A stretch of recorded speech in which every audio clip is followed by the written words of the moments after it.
فلا هادي له أشهد أن لا إله إلا الله وحده لا شريك له وأشهد أن محمدا عبده ورسوله يا أيها الذين آمنوا اتقوا الله حق تقاته ولا تموتن إلا وأنتم مسلمون يا أيها الناس اتقوا ربكم الذي خلقكم من نفس واحدة وخلق منها زوجها وبث منهما رجالا كثيرا ونساء واتقوا الله الذي تساءلون به والأرحام إن الله كان عليكم رقيبا يا أيها الذين آمنوا اتقوا الله وقولوا قولا سديدا يصلح لكم أعمالكم ويغفر لكم ذنوبكم ومن يطع الله ورسوله فقد فاز فوزا عظيما ثم ما بعد فإن أصدق الحديث كتاب الله وخير الهدي هدي محمد صلى الله عليه وسلم وشر الأمور محدثاتها وكل محدثات بدعة وكل بدعة ضلالة وكل ضلالة في النار. Ikhwan dan akhwat, bapak-bapak dan ibu yang dirahmati oleh Allah Subhanahu wa taala. Kembali kita melanjutkan pelajaran kita dari kitab Tauhid. Kita sudah sampai pada bab sihir, pembahasan tentang sihir. Kita kemarin sudah membahas sedikit tentang sihir. Saya menceritakan sedikit ketika dulu sewaktu belajar di pondok,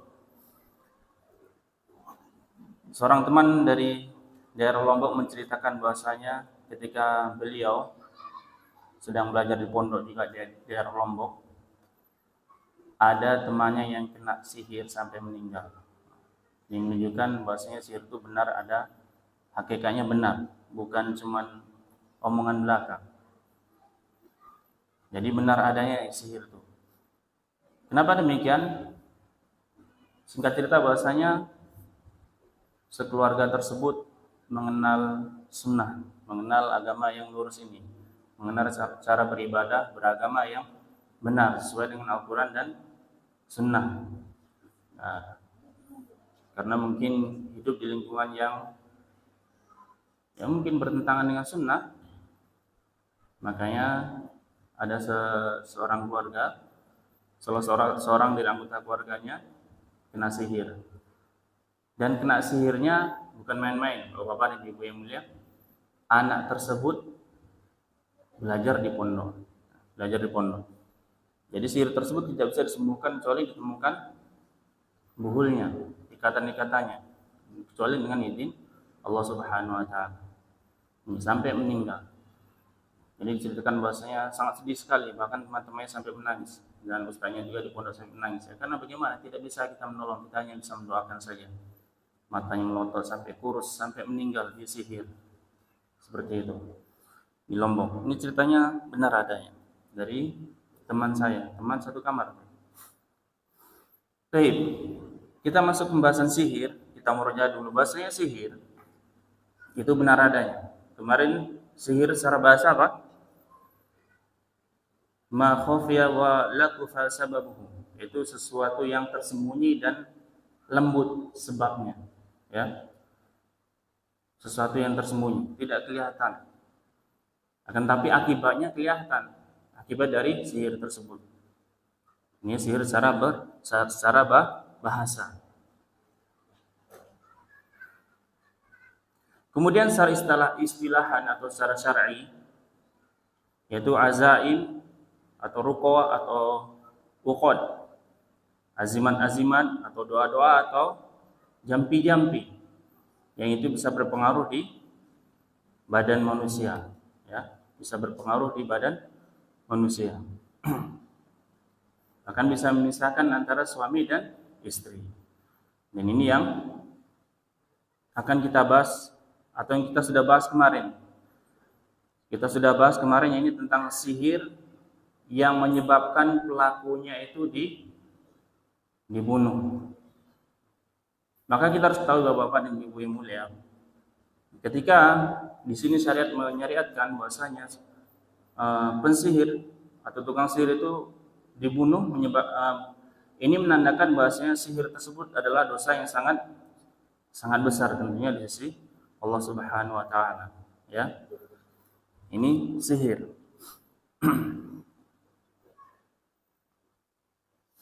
Kemudian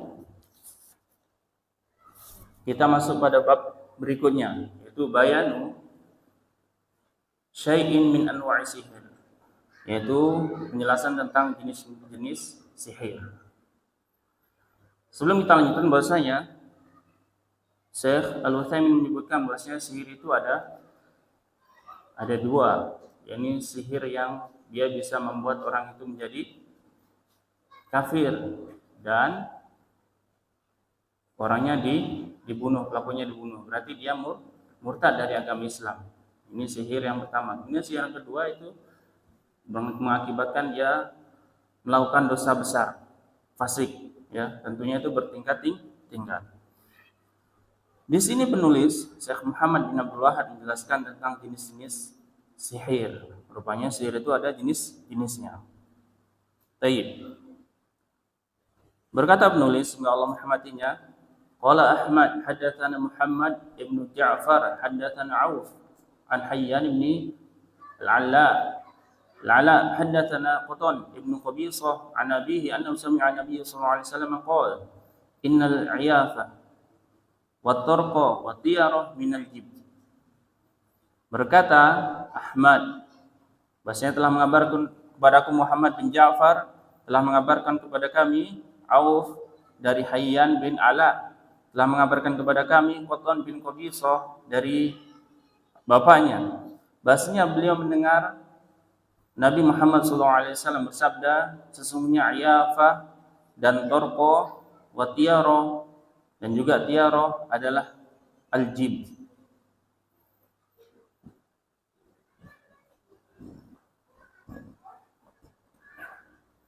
Bapak-bapak dan ibu yang mulia, di sini Nabi yang mulia Nabi Muhammad SAW menjelaskan tentang jenis-jenis sihir.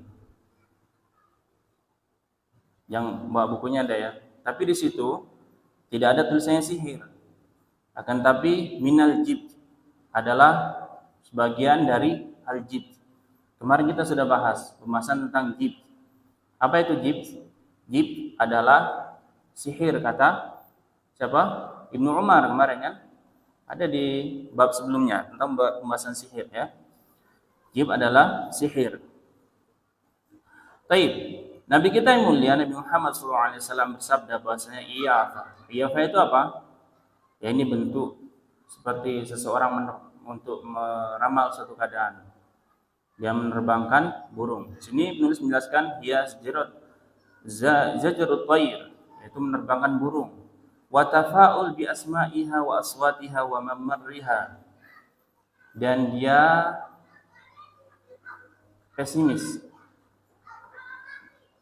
optimis ya, optimis atau pesimis dengan ya nama burungnya atau dengan suara-suara yang dikeluarkan dari burung tersebut. Misalnya ada burung gagak, wah ini ada burung gagak terbang ke barat, hati-hati nih, berarti ada orang mau meninggal. Tapi nggak ada di sini kayak itu ya, nggak ada yang ngaku, jangan-jangan ya. Pernah kan ya kayak seperti itu kejadian di kaum muslimin. Bahkan saya sendiri dulu seperti itu ketika zaman dulu sebelum mengenal agama ini ya, seperti itu. Ini ada burung seperti ini berarti burung gagak lewat sini, ada burung gagak berarti ada orang yang meninggal. Hati-hati, jangan keluar sembarangan. Naik motornya hati-hati. Jadi takut kan? Nah, ini tidak boleh. Atau mendengar suara burung hantu. Burung hantu malam-malam. Suaranya mengerikan kalau malam hari kan? Kalau akidahnya lemah maka orangnya takut dan dia berburuk sangka atau lain sebagainya. Kemudian at-tarqa. Apa itu at-tarqa? Huwal khattu yukhattu biram, yaitu menggambar di tanah dengan kerikil atau dengan tongkat. Ini untuk mengetahui hal-hal yang gaib, kata penulis. Bil hasa lil sihr wal kashfi 'anil mughayyabat. Kemudian at-tiyarah hiya tasya'um bimar'i aw masmu'in.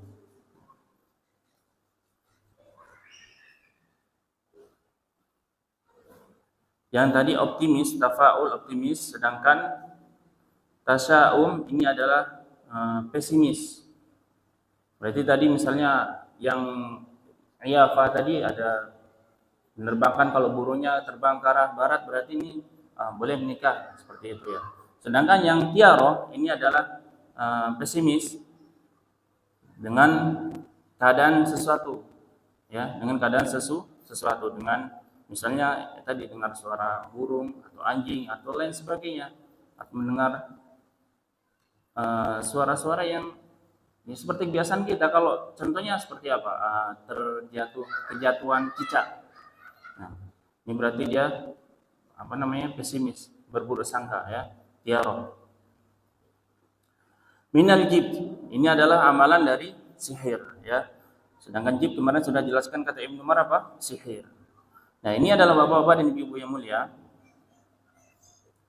3 jenis ini adalah merupakan bagian dari sihir, ya. Masih banyak yang lainnya tentunya. Ini ada sebagian saja, ini bukan penjelasan saja, tapi bukan hanya penjelasan, tapi sebagai sebagian dari bentuk sihir. Karena banyak di negeri kita ini, bukan cuma negeri kita, mungkin di dunia ini, di dunia kaum muslimin, tersebar dengan klinik-klinik khurafat-khurafat yang banyak sekali, melebihi yang ada di hadis ini. Ini hanya menunjukkan sebagian saja. Taib, bahasanya di sini Syarah menjelaskan, lama kana muslimun fi awal Islam ala janibin kabir min adatil jahiliyah al-mutarassibah min al-madi fi adhanihim. Bahasanya kaum muslimin pada zaman dahulu ini, pada awal-awal Islam ini beliau masih dalam keadaan yang sangat jahiliyah. Keadaan kebiasaannya sangat besar sekali. Apa itu? Kebiasaan sangat jahiliyah, yaitu kebiasaannya apa tadi? Meramal, dan lain sebagainya, sihir dan lain sebagainya. Ini yang dilakukan oleh orang-orang kaum muslimin dari awal dulu. Syara' al-Islam fi tathhirihim min tilkal khurafat. Maka Islam mensyariatkan untuk membersihkan semua khurafat ini yang tidak ada sandarannya pada dalil syar'i, wala hujjatin aqliyatin salimatin, wala tajribah shadiqatin musyahadah. Tidak ada sandaran dalil yang syar'i dan tidak ada juga hujjah secara akal yang selamat. Tidak ada juga ya percobaan yang menunjukkan bahwasanya itu benar. Yang mereka lakukan itu semuanya benar. Apa itu? Kebiasaan di antara kebiasaan mereka tadi, itu tadi iyafah, menerbangkan burung untuk mengetahui ini bahwasanya kalau terbang ke sini berarti nasibnya baik. Dan kemudian at-torq, yaitu menggambar di bumi, menggambar di tanah.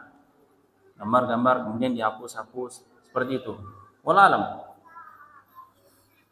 Kemudian tiaroh, yaitu dengan sesuatu keadaan misalnya tadi apa, kejatuhan cicak atau lain sebagainya, ada anjing hitam lewat dan lain sebagainya. Baik.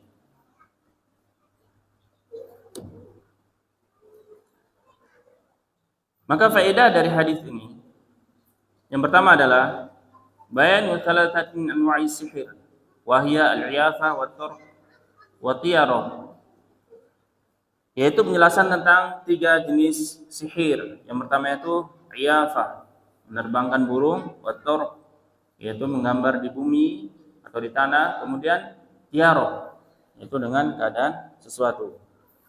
Nanti akan ada datang babnya tersendiri tentang tiaro. Kemudian faedah kedua, tahrim sihir, haramnya sihir.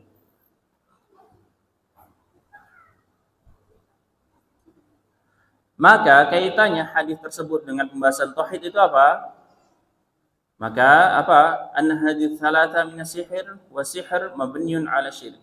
Bahasanya 3 jenis yang disebutkan oleh Nabi tadi adalah sihir, dan sihir itu dia dibangun di atas kesyirikan. Baik. Kemudian hadis berikutnya,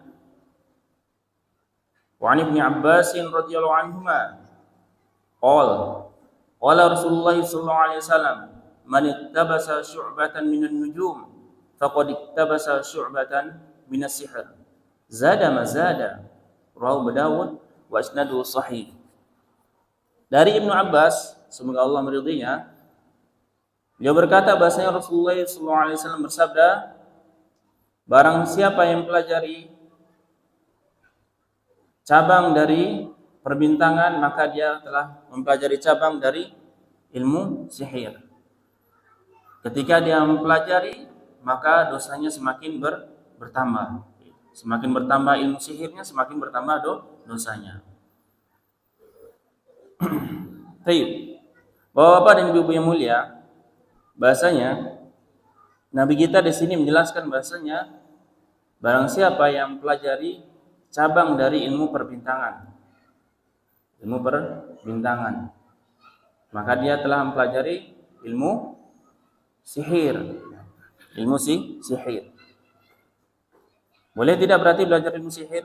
Tidak boleh tentunya. Zada mazada. Kalau dia mempelajari, semakin bertambah ilmunya, tentunya semakin bertambah dosanya. Kalaupun tidak bertambah ilmunya, tidak bertambah tetap dosanya masih dapat juga tentunya.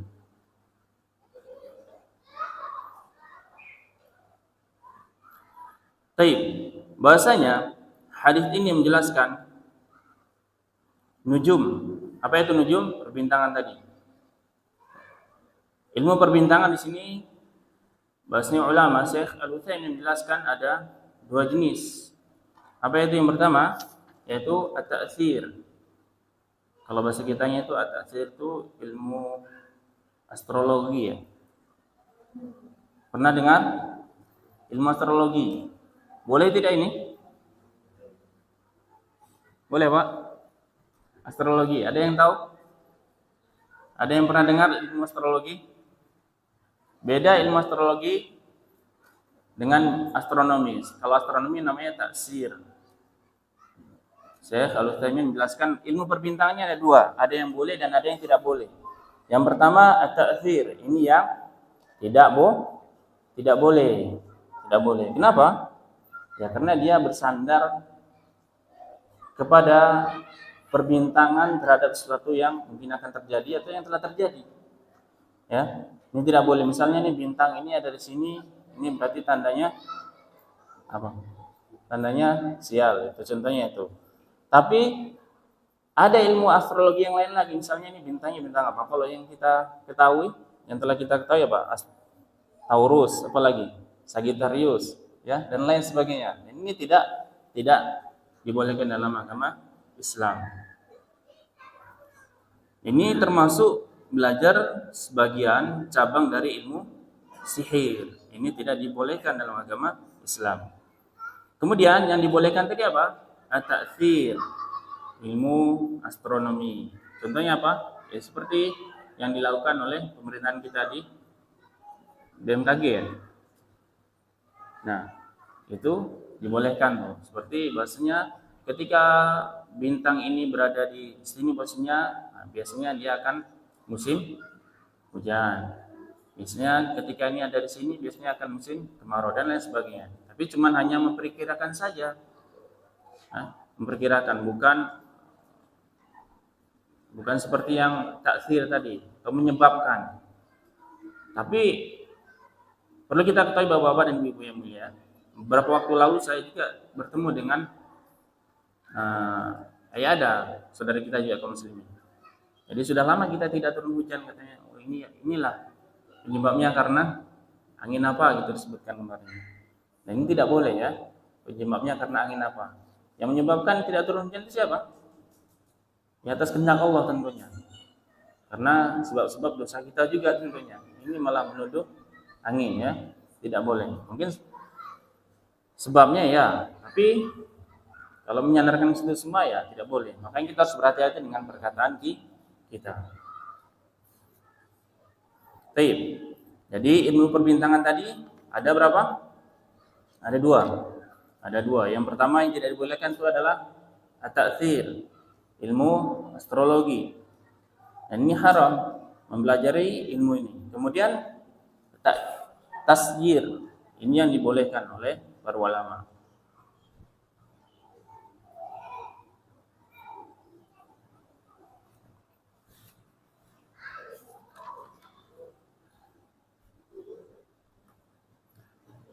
Faedah dari hadis ini bahwasanya bayanu anna ilmu tanjim min anwa'i sihir. Bahasanya penjelasan ilmu perbintangan itu adalah jenis dari sihir. Nah, kita harus ketahui bahasanya ilmu perbintangan adalah jenis sihir. Ini yang tidak bolehkan tidak apa? Seperti yang astrologi tadi, yang diharamkan. Kemudian faedah kedua, anna sihr yatajazza'u. Bahasanya sihir itu terbagi-bagi. Seperti kita sebutkan tadi dari perkataan Syekh Al-Utsaimin. Sihir ada yang dia itu bisa menyebabkan seseorang atau pelakunya keluar dari agama Islam, dan ada yang dia menjadi pelaku dosa besar.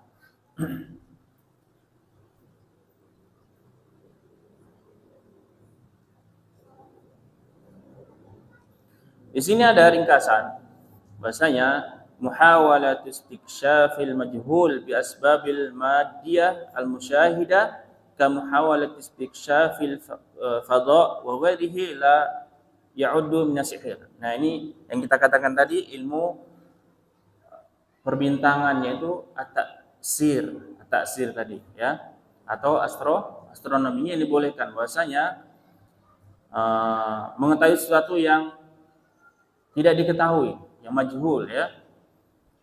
Ini dengan sebab-sebab kebiasaan manusia kita, kebiasaan masyarakat kita dengan cara melihat, ini dibolehkan. Ini tidak termasuk la yu'addu min sihir, tidak termasuk dari sihir ya. Baik. Walinasai min hadits Abi Hurairah man 'aqada 'uqdatan thumma nafatha fiha faqad saharu wa man sahara faqad asyraka wa man ta'allaqa syai'an wukila ilaihi. Dari Nasai, dari Imam Nasai bahasanya dari hadis Abu Hurairah, Nabi kita bersabda bahasanya barang siapa yang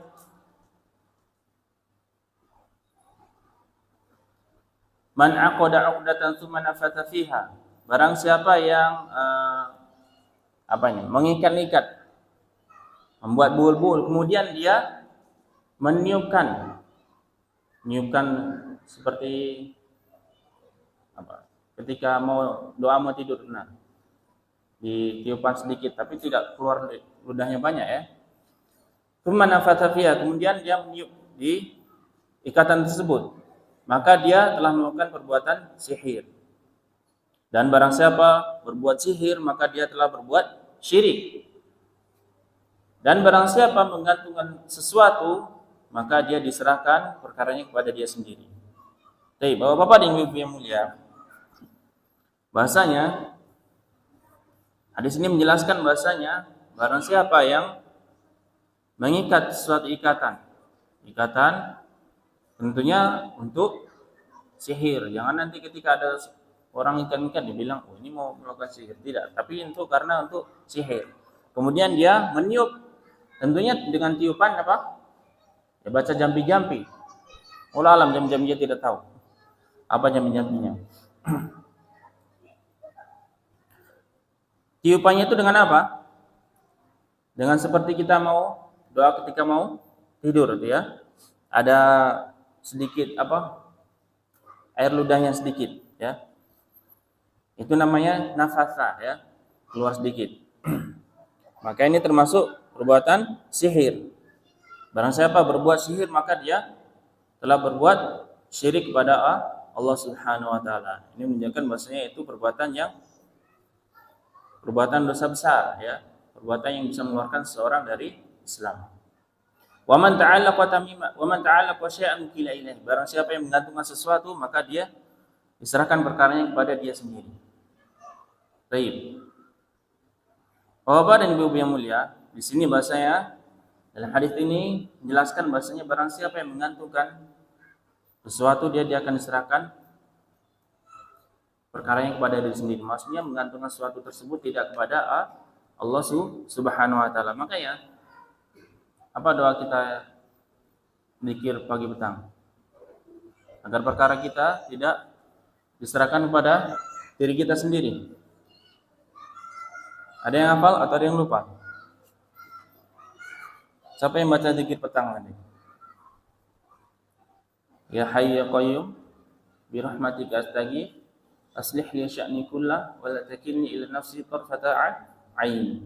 Nah ini makanya perkara kita jangan sampai semuanya itu terlepas dari pertolongan Allah Subhanahu wa taala. Jangan sampai kita menyandarkan semua perkara itu kepada diri kita sendiri. Ini Nabi kita yang mulia sallallahu alaihi wasallam telah mengajarkan kepada kita agar semua perkara kita sedikit seujung mata itu jangan diserahkan kepada kita sendiri. Ya Hayy ya Qayyum, wahai Zat yang Maha Hidup berdiri sendiri, aku bermohon padamu dengan rahmatmu. Perbaikilah segala urusanku. Jangan engkau serahkan kepadaku walaupun sekejap mata. Doa yang sangat agung, makanya jangan ditinggalkan. Ketika kita menyerahkan perkara kita kepada selain Allah, maka kita akan ditinggalkan oleh Allah. Apa kata Allah dalam Al-Quran?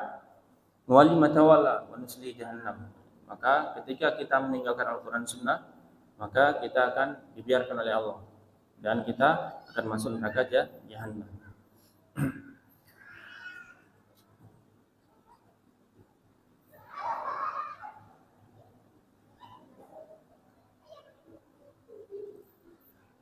Maka di sini ada si mulia menjelaskan tentang bentuk sihir, yaitu apa? Dengan mengikat ikatan, buhul-buhul sihir, kemudian meniupkan di ikatan tersebut. Itu termasuk dosa besar, dosa syirik. Kemudian Rasul menjelaskan, kita menjelaskan bahasanya yang menggantungkan perkaranya kepada dirinya sendiri, maka akan diserahkan semua kepada dirinya sendiri. Ini menunjukkan apa? Kita harus menyerahkan semua perkara kita kepada Allah Subhanahu wa taala. Jangan dilupakan tadi doa yang tadi. Baca setiap zikir pagi petang. Maka faedah yang agung Bapak-bapak dan Ibu yang mulia. Dahulu saya pernah punya kenalan, punya teman sudah tua. Apa kata beliau? Sekarang tinggal di Bandung. Sub katanya. Manggil saya Sub karena sudah tua kan. Saya ini bukannya tidak hafal zikir pagi, zikir setelah sholat, tapi mata saya ini akan ditanggungjawabkan, dipertanyakan nanti, dipertanggungjawabkan di hadapan Allah. Untuk apa? Untuk melihat untuk apa mata saya. Jadi dibawa terus apa? Doa wirid, zikir pagi petang dan zikir setelah sholat, bawa terus di saku. Masya Allah ya. Umurnya 50 tahun lah sekitarnya itu. Nah, semoga Allah memberikan keberkahan kepada beliau dan keistiqomahan. Baik.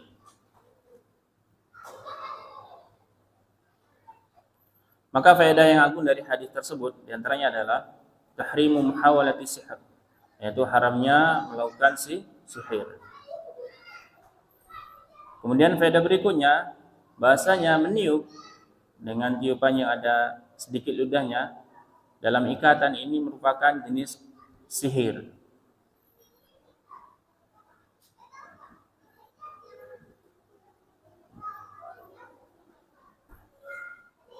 Faedah berikutnya bahasanya tukang sihir itu adalah orang yang musyrik, ya. Orang yang musyrik melakukan kesyirikan. Dalilnya apa? Faqad asyraka tadi, maka dia telah berbuat syirik. Faedah berikutnya tahrimu ta'alluq bi ghairillah. Haramnya bergantung kepada selain Allah Subhanahu wa taala. Nah, makanya Bapak-bapak dan Ibu yang mulia, ini perlu kita ketahui bahwasanya ketika kita tertimpa suatu masalah, jangan sesekali awal sekali kita yang pikirkan gitu makhluk. Jangan sesekali itu. Awal sekali yang kita pikirkan adalah minta kepada Allah. Apapun perkara kita, seperti itu. Ya. Ketika kita minta kepada Allah pertama kali. Ketika kita ada suatu masalah, jangan kita pikirkan, oh nanti saya bisa minta tolong Pak Gubernur. Jangan seperti itu. Ini menunjukkan bahwasanya ini lemahnya dari keimanan kita, akidah kita, ya. Makanya haramnya di sini bahkan penulis menjelaskannya haramnya menggantungkan diri, menyandarkan diri kepada selain Allah Subhanahu wa taala, ya. Bukan berarti tidak boleh, ya, bukan berarti tidak boleh, tapi ada pembagian yang perinciannya. Dibolehkan, tapi nanti setelah kita mengharap kepada Allah terutama. Kemudian faedah berikutnya, anna man i'tamada ala ghairillah khudila. Barang siapa bersandar kepada selain Allah, maka Allah akan membiarkannya. Enggak diurusi. Ya. Makanya jangan kita bersandar kepada selain Allah Subhanahu wa taala, ya. Contohnya apa? Saya berikan contoh dari saya sendiri. Dulu ketika saya belum nikah, ya sudah. Royal, ada orang butuh, ini kasih. Nggak kepikiran nanti menikah bagaimana kan? Tapi ketika sudah menikah, ya rezekinya bertambah lagi. Rezekinya untuk 2 orang. Ketika sebelum menikah, rezekinya untuk 1 orang. Ya, seperti itu. Ketika sudah menikah, kita ya bergantung kepada Allah semuanya. Sebelum menikah juga bergantung kepada Allah semuanya. Biar diberikan rezeki oleh Allah Subhanahu wa taala. Kita bersandar semuanya kepada Allah, ya. Saya pikiran kayak saya seperti itu dulu sebelum menikah. Nanti sebelum nikah rezekinya ada lagi. Jadi santai sekarang sebelum menikah. Nanti ketika sudah menikah ada lagi. Faedah berikutnya bahasanya barang siapa bersandar kepada Allah maka Allah akan mencukupinya. Wa may yatawakkal 'ala Allah fahuwa hasbuh. Barang siapa bertawakal kepada Allah maka Allah akan mencukupinya. Sudah cukup baginya.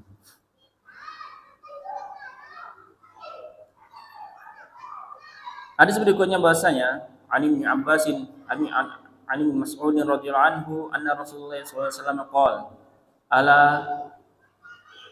hal unabbiukum mal'anhu yan namimah al-qalatu bainan nas rawahu Muslim. Dari sahabat Ibnu Mas'ud, semoga Allah meridhoinya, bahasanya Rasulullah sallallahu alaihi wasallam bersabda, maukah aku beritahu pada kalian apa itu al-adhu? Hiyan namimah al-qalatu bainan nas. Al-adhu adalah namimah. Al-qalatu bainan nas. Membuat banyak ngomong di antara manusia. Bapak-bapak dan ibu-ibu yang mulia, bahwasanya Nabi kita di sini mengabarkan bentuk uslub pengajaran Nabi kita yang mulia pada para sahabatnya yang mulia. Maukah aku berikan kabar kepada kalian? Mau enggak aku kasih tahu kalian, ya? Apa itu al-adhu? Tujuannya untuk apa seperti ini? Coba kalau kita sebagai pengajar atau kita sebagai orang tua, nah, mau enggak aku kasih hadiah? Gimana kira-kira anak-anak kita? Langsung, mau. Nah, jadi antusiasnya itu ada. Seperti itu Rasulullah SAW dalam mendidik para sahabat. Biar ihtimam, benar-benar memperhatikan apa yang mau disampaikan. Beliau mengatakan di sini apa itu al-adhu. Kemudian beliau mengatakan hiyan namimah. Itu adalah namimah. Apa itu namimah? Apa namimah Bapak Ibu? Di sini penulis menjelaskan namimah ya naqlul kalam min syakhsin ila akhar ala wajhil ifsad. Jadi mengambil perkataan dari satu orang disampaikan lagi ke orang lain. Tujuannya untuk apa? Untuk membuat kerusakan, membuat perselisihan antara manusia, perselisihan di antara manusia. Ada enggak seperti ini? Ada seperti ini. Kemudian beliau mengabarkan lagi al-qalatu bainan nas, yaitu kalau bahasa kita itu banyak ngomong. Mana dia berada banyak ngomong, di sana banyak ngomong. Omongannya enggak dibutuhkan, tidak dibutuhkan. Ya, tidak dibutuhkan. Dan ini tidak bagus, tidak baik, ya. Baik.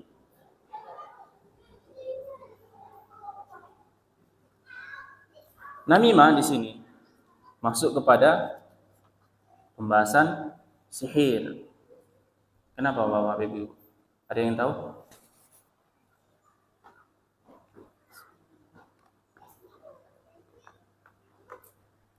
Ada yang tahu kenapa namimah atau banyak ngomong ini bisa masuk ke dalam pembahasan sihir? Baik. Kita telah sebutkan di awal tadi bahasanya apa itu sihir? Secara bahasa itu adalah sesuatu yang tersembunyi dan lembut sebabnya. Kalau namimah Tersembunyi tidak? Kelihatan nggak? Tersembunyi kan? Ya, banyak ngomong tersembunyi kan? Juga tersembunyi. Namimah juga tersembunyi. Akan tapi akibatnya besar nggak? Akibatnya sangat fatal nggak? Bahkan ada yang berakibat fatal. Bisa memisahkan antara suami dan istri. Ini namimah.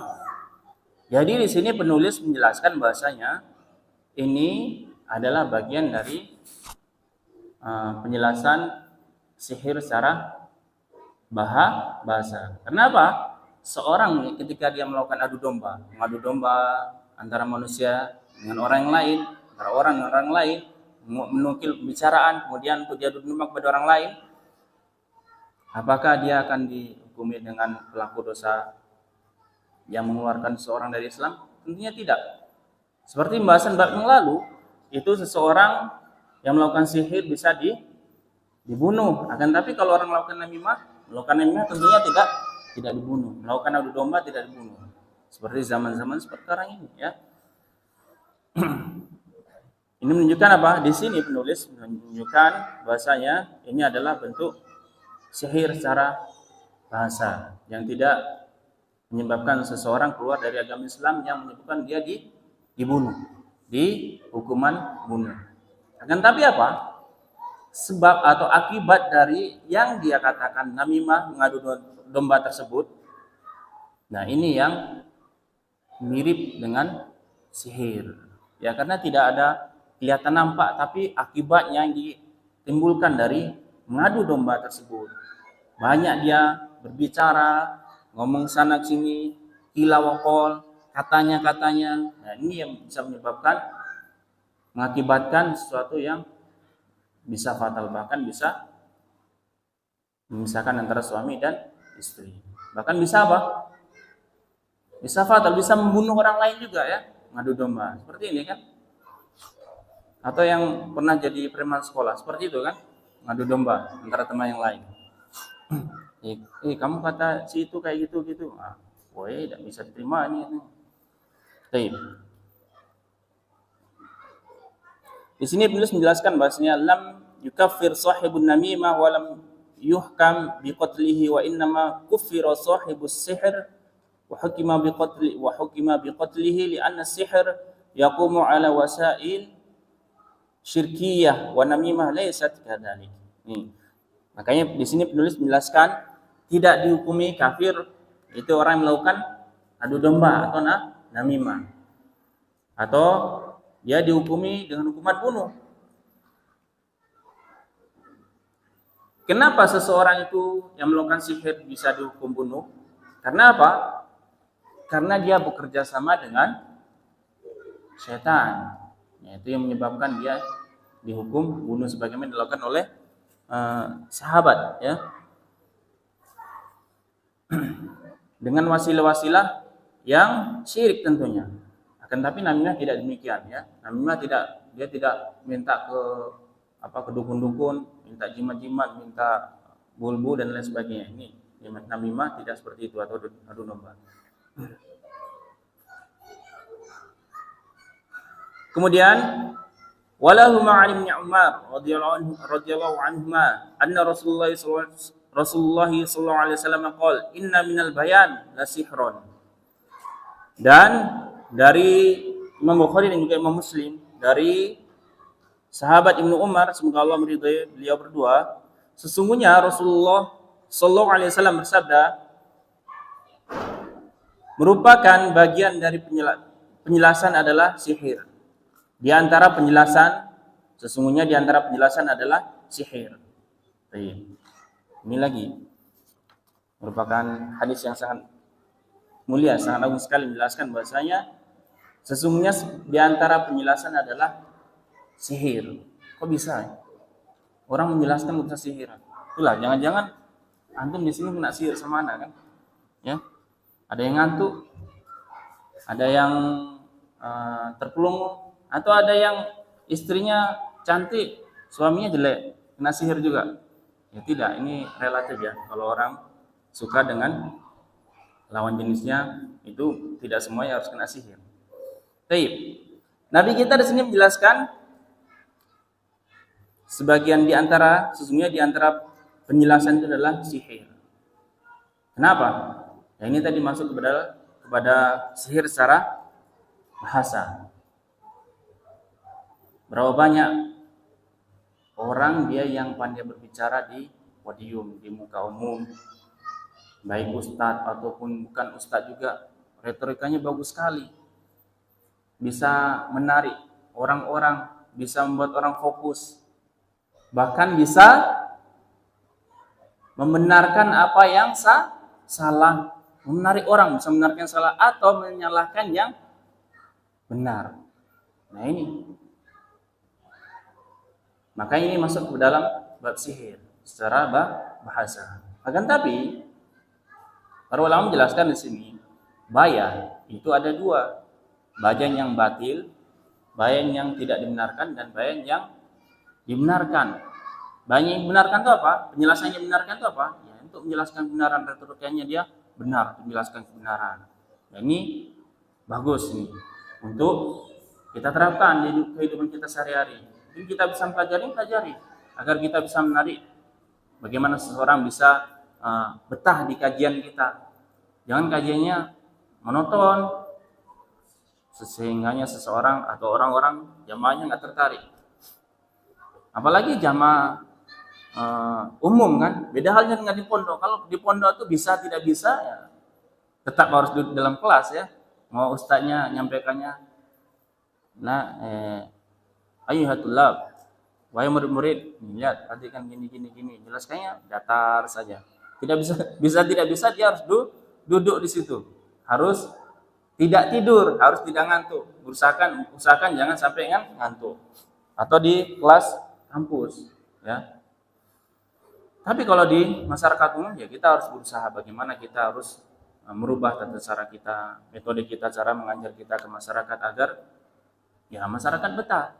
Ya, apalagi orang-orang awam kan masyarakat yang akan kita sampaikan.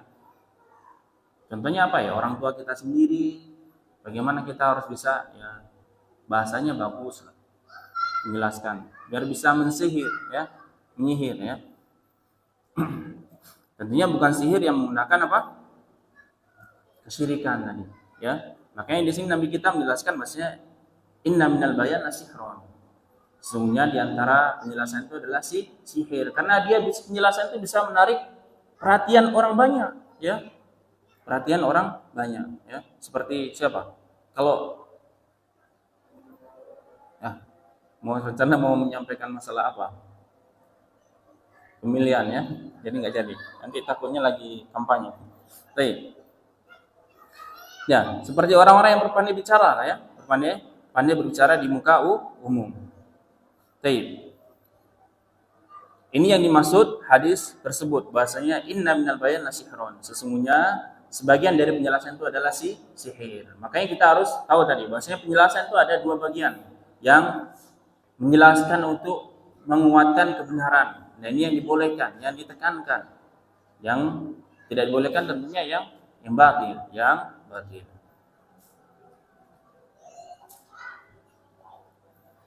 Maka faedah dari hadis ini diantaranya adalah tahrimu ba'dil bayan wa huwa alladhi yuqsadu bihi ibtalu al-haqqi wa tasfibul batil. Haramnya penjelasan yang dia dimaksudkan untuk menutupi kebenaran dan membenarkan kebatilan. Ini haram, tidak boleh. Penjelasan itu dia retorikanya bagus, bisa menarik perhatian orang-orang, tapi dia untuk menutupi kebenaran dan membenarkan kebatilan, ini yang diharamkan dalam syariat Islam. Makanya sebagian dari sihir, kata Nabi kita yang sallallahu alaihi wasallam. Kemudian yang kedua, tasbihu ba'dil bayan bisihir dzamman lahu, yaitu penyerupaan sebagian penjelasan itu dengan sihir. Ini adalah celaan bagi penjelasan tersebut ketika penjelasannya itu tidak digunakan pada kebenaran. Jadi penjelasan itu sebagian dari sihir ketika menjelaskannya bisa memanah seseorang. Demikianlah yang bisa kita sampaikan.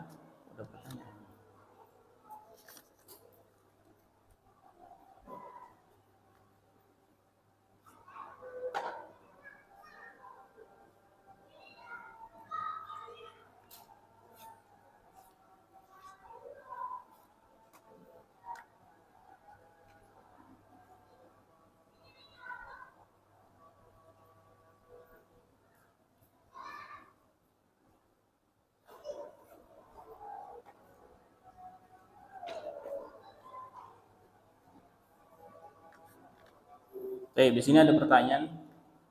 Bahasanya kalau kita menemukan buhul, lalu kita membuangnya ke air atau ke jurang, mungkin ya jurang sungai ya. Apakah buhul itu tetap bekerja? Wallahu a'lam, ya. Ya mudah-mudahan tidak bekerja lagi. Tapi yang kita ketahui buhul itu harus dibuka ya, dibakar ya. Sebagaimana yang dilakukan oleh siapa?